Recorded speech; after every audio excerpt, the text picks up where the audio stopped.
Chapter 7. I took a sip of water before shoving the bottle in the holder on the treadmill. Then I stuck my headphones in my ears and increased the volume on my MP3 player. The white stripes blasted in my ears as I set the treadmill's hilly course for 6 miles. Running on the treadmill probably wasn't fun as running outside. I didn't know any different, and it was the time I set aside for just listening to music. Despite being a devoted fan of Bob Dylan and similar musicians, Dad had stocked the CD collection with every genre, including music more off the mainstream: grunge bands, punk, alternative, indie rock. He'd actually been selecting it for me, since the media library was so big and I didn't know what to look for half at the time. When he managed to find some bands I liked, I had to transfer them to my player. No problem, I was made of time. My mom came into the gym as I hit mile 3. She raised her eyebrows. If I can hear your music, it's too loud. The music was too loud for her to hear.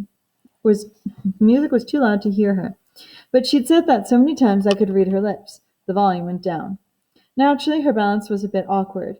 She clambered onto the recumbent bike.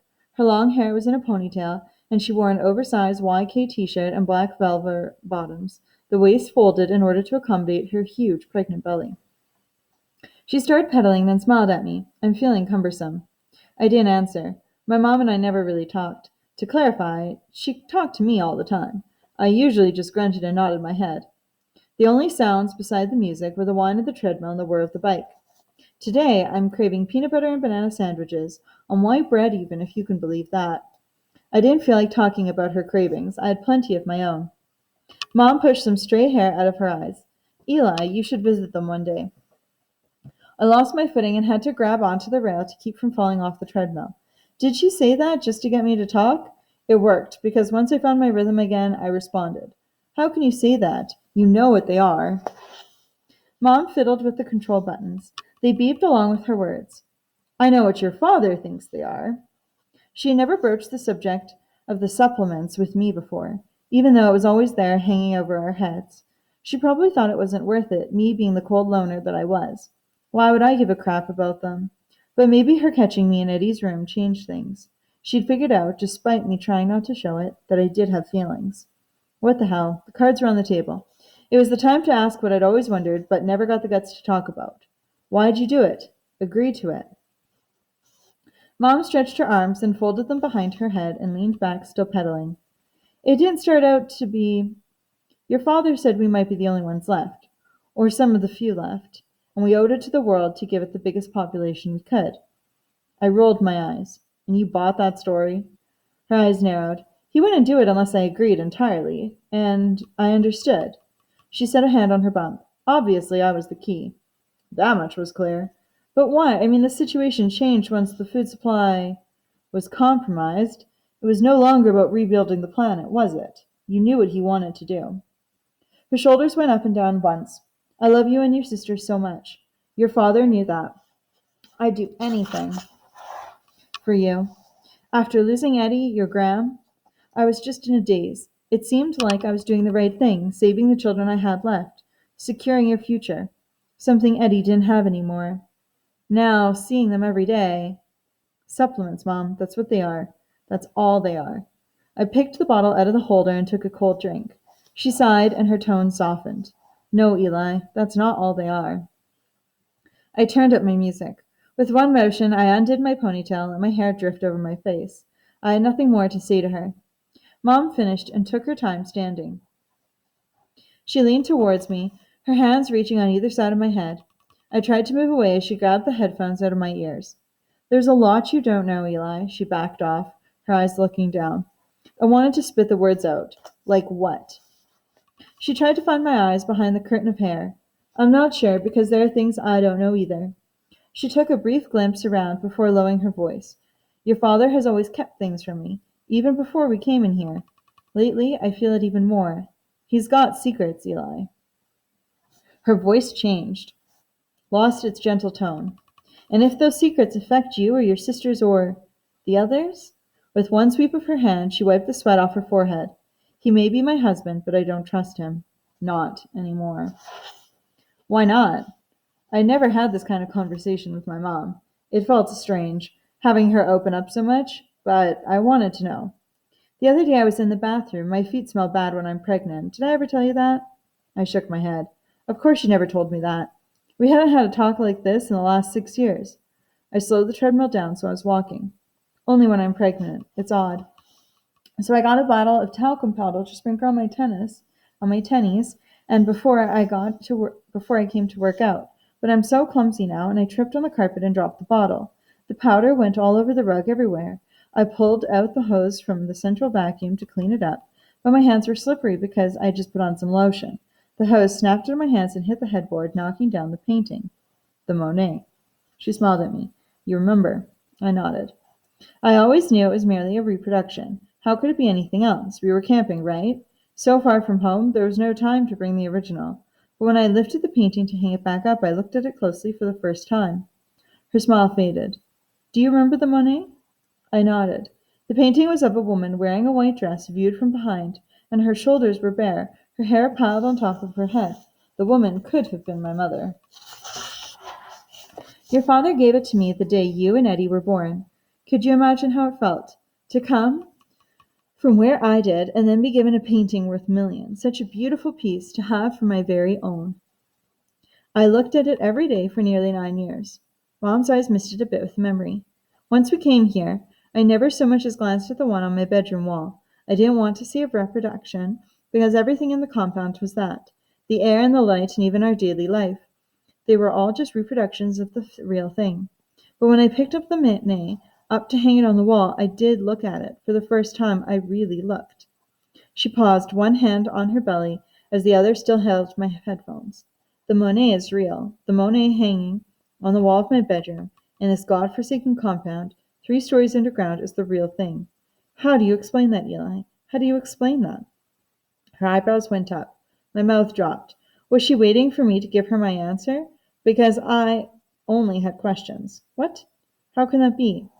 If your father had time to switch the paintings, it would mean he knew somehow. He'd been warned of the attack. And if that's true, why wouldn't he have told everyone? Why wouldn't we come here earlier with your brother and my mother? Did you ask Dad? She shook her head. I have to wait for the right time. And I don't think that's now. Her hand reached out with my headphones.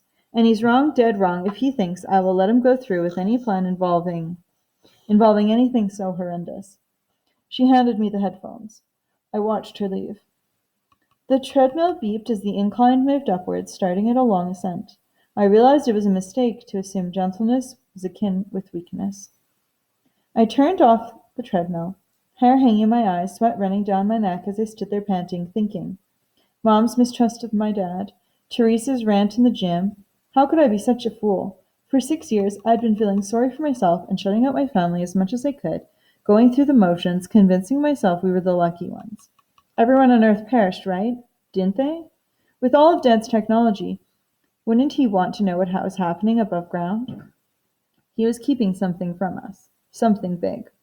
I skipped lifting weights in my shower too. I had to get back to Dad's office. I would make up a story about a chemistry experiment gone awry. I stopped in my room to grab a notebook. My laptop was in the chem lab and I didn't feel like running all the way there and back, so I picked up the laptop I found in Eddie's room and took that too. Dad's office door was shut. Through the thick wood, I could just barely hear him talking to himself.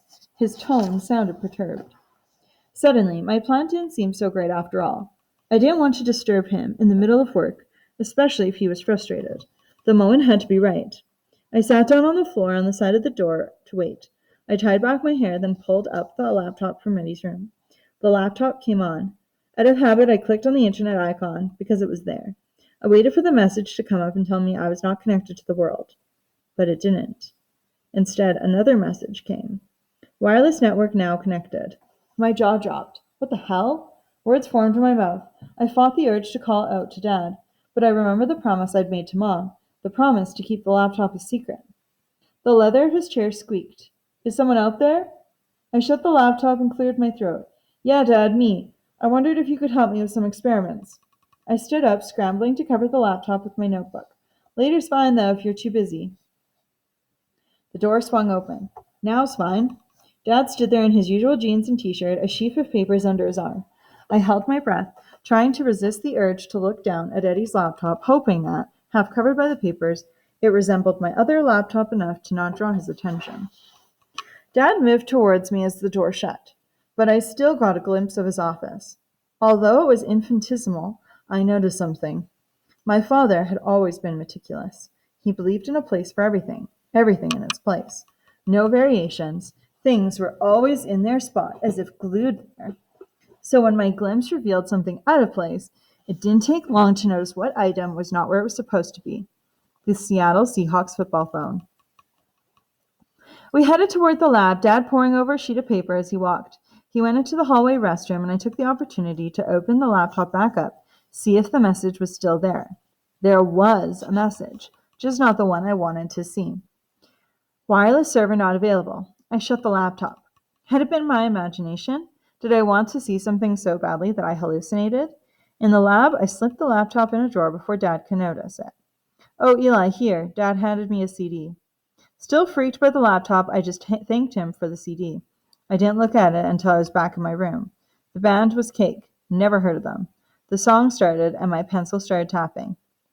Reluctantly crouched at the starting line, engines pumping and thumping in time. The green light flashes, the flags go up. Churning and burning, they yearn for the cup. I liked it, which wasn't always the case with the songs Dad gave me. The song ended, and I ejected it to find out the name of it. The door stuck, trapping the CD halfway out. I noticed the label on top of the CD had an edge sticking up. Took me a little while to get a good enough grip before I could yank it out. The label was simply a printout made with high-quality photo paper, somehow heat-sealed or laminated. Tearing all the way revealed a recordable CD. In black Sharpie, the name of the band was written in Dad's handwriting. Cake. A date followed. A very recent date. My hand slapped over my mouth. How was that possible? How in the hell did I come to be holding a copy of a CD made only weeks ago? It was like the dated note I'd found in the chapel, but I wasn't going to dismiss this so easily. I'd been holding my breath. It came out in a rush. Unless we always had the music, and Dad simply made a copy of it, adding the date as he always did. I dug through the stack of CDs on my desk, all given to me by my father. For the next hour, I used the sharp side of some scissors to scrape away at several labels. All fake. All PC recorded CDs with handwritten names and dates. All the dates well after we were in the compound. In the media room, I found the catalog that listed every CD we had with us. I took it back to my room. My finger tracked down the list as I perused it for any of the groupings on my desk. I went through the entire stack, dozens. There wasn't a listing for any of them. This was no small omission on my dad's part. This was colossal. Chapter 8. I was awake all night thinking. I was pissed. Pissed at the possibility that my father was keeping things from me, maybe even lying. And if that was true, I'd be even more upset at myself for just being such a dupe, just taking things lying down, believing everything he said. But I was also afraid of what would happen when I did ask him for the truth. What if he didn't give it to me? Worse, what if he did, and it wasn't what I wanted to hear? But I knew what Eddie would do. I also knew he wasn't here to do it for me. Right away the next morning, before I could chicken out, I pounded on Dad's office door. He opened it. I'm busy, Eli. Can it wait? There were deep circles under his eyes, and his jaw was covered with stubble. Must have been one of his sleepless nights. He was wrapped in a plaid fleece blanket in his chair, leaning out at the door just enough to see me. I handed him the Cake CD and waited. What's wrong? Doesn't it play? He noticed the missing label, the date written in his own handwriting. His face paled. Dad, I think...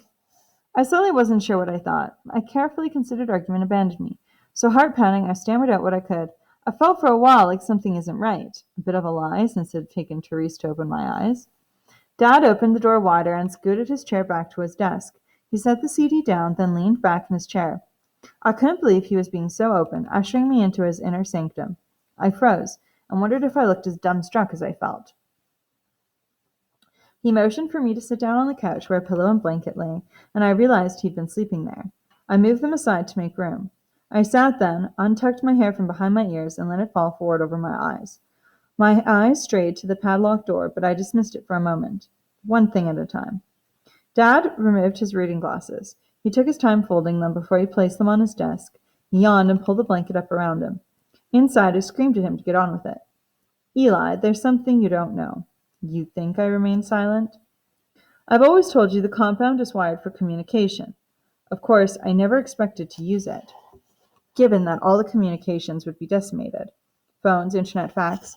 But a while ago, I got a wireless internet signal. My mouth gaped. And Dad smiled, nodding. I know, I know. It felt like a miracle. I didn't want to say anything. Even though I knew he'd been keeping stuff from us, this revelation threw me. Why not? My words were full of disbelief, with a subtle trace of accusation. One of Dad's hands crept up to scratch the back of his neck. It was sporadic, limited. Some days it worked, some days it didn't. I didn't want to get your hopes up, and of course, I didn't communicate with anyone at first. The accusation went from a trace to full-blown. At first? About a year ago, I did get in touch with another survivor, a music label mogul from LA, has a shelter in a remote area of Canada. He prepared in much the same way I did. His kids were older when they went in, and he offered to send some of their music for you. So I downloaded it. I pushed back my hair as I tried to sort the information. That's it? The internet comes back up and you download music? Dad scrunched up his forehead. No. Things are slowly coming back out there. Of course, most of the satellites would still have to be intact. I'm thinking a government somewhere, maybe ours, spread wireless internet like a blanket, so survivors could be in contact with one another. Remember the place we went to in Colorado on our skiing vacation? I nodded. Yeah, they had free wireless all over town. He laid his hands out towards me like he was giving me a gift. There you go, just like that. It seemed so simple. Too simple. So what else have you found out? Dad crossed his arms. Not much, as far as conditions and such. I'm hopeful if it was the government who got the internet going again, that they'll start giving us updates. What about the phone? Does it work too? Dad frowned. He shrugged slightly. I try it now and then. I sat up straighter, faced my father. I was nearly breathless. Why can't we go outside now and see? See what it's like out there? Eli, you know what it's like out there. Dad, it's been years. I knew I was on the losing side of the debate due to the grim reality of radiation sickness, vile beyond belief, endless puke and diarrhea until you die. Oppenheimer's cholera. Eli, think about who you're talking to. I do know what it's like out there, and we've got to follow the plan if we have a chance of survival. The day will come when we open the door. How? How what? Fists formed at my sides. I fought the urge to shout the words. The door, how does it open? There's a time lock, set to open 15 years from the date we entered. I already knew that much. Why was he so damn stingy with the details? I couldn't stop myself from asking. Can it be opened before then? Dad scratched the stubble on his chin. Oh, it can, with the code. Even though I could assume the answer, I asked anyways. Who knows the code? I do, of course. Does Mom? His lip curled a bit. I couldn't risk that. I didn't want you to know this, but a few months before we came down here, she was having some problems. This was news to me. What kind of problems? She was having some panic attacks, extreme anxiety. You were young, and you and your brother and sisters couldn't have understood that I had access to information about things. What kind of things? Government information, mainly the probability of a nuclear attack. But you told Mom. He nodded. She had to be medicated, and she can't be on anti-anxiety meds when she's pregnant. Her first bout of anxiety down here, and she'd be running for the door, condemning us all. I could see Dad's having ties to the government, but the stuff about Mom was bull. I didn't buy it at all. She was mostly calm and functional, especially given everything she'd gone through in the past 6 years. My head started to hurt. I took a moment to rub my eyes. So you're the only person who knows the code. Dad took a big swig from a light blue bottle of antacid. It gave him a white mustache. He wiped it off with his sleeve. Eli, I know what you're thinking. If nothing else, we're safe down here. I met his gaze. Can the door be opened from the outside? No, only inside. No one looking for it would ever find it anyways. His expression became smug. The smugness creeped me out. Just my opinion, but people in shelters after nuclear wars have no business being smug. Why not? His hand moved up to scratch his head. Remember what the land's like out there? From what I could recall, the area was pretty, but nondescript, with hills, trees. Fairly basic landscape. For 7 years, workers built this place. For 7 years, they traveled 40 miles from the closest town, past the stand of pine trees, went a mile, took a left at a boulder, then 6 more miles and several switchbacks in the road until they reached the shuttle. Shuttle? I tried to keep my voice neutral. The sound of his scratching drove me crazy. His hand dropped, coming to a stop on his bottle of antacid. The bus, basically, which took them the rest of the way to the supply entrance, which was nowhere near the hatch. And of course, on the shuttle ride, they were blindfolded. He took another drink, then resumed his noisy scratching. Chills crawled up my spine as a lock of hair slipped off my ear and over one eye. They knew they were working for you? Dad laughed. Of course not. My accountant took care of everything. They all thought it was for a sultan of the Middle East. Old Phil cooked up one heck of a story. The day they finished, they sealed up the supply entrance. Then they drove away for the last time. The next day, the pine trees and boulders and any other landmarks disappeared. There's no chance they could ever find it again without the GPS coordinates. I made certain they didn't have those. Why did it have to be so secret? Dad leaned back in his chair, his hands finally coming to rest behind his head. Don't be naive, Eli. People will do anything to survive. Had people known about this place, there would have been crowds begging to get in. I couldn't have that. What about the shuttle driver? Wouldn't he know how to get here? His expression changed.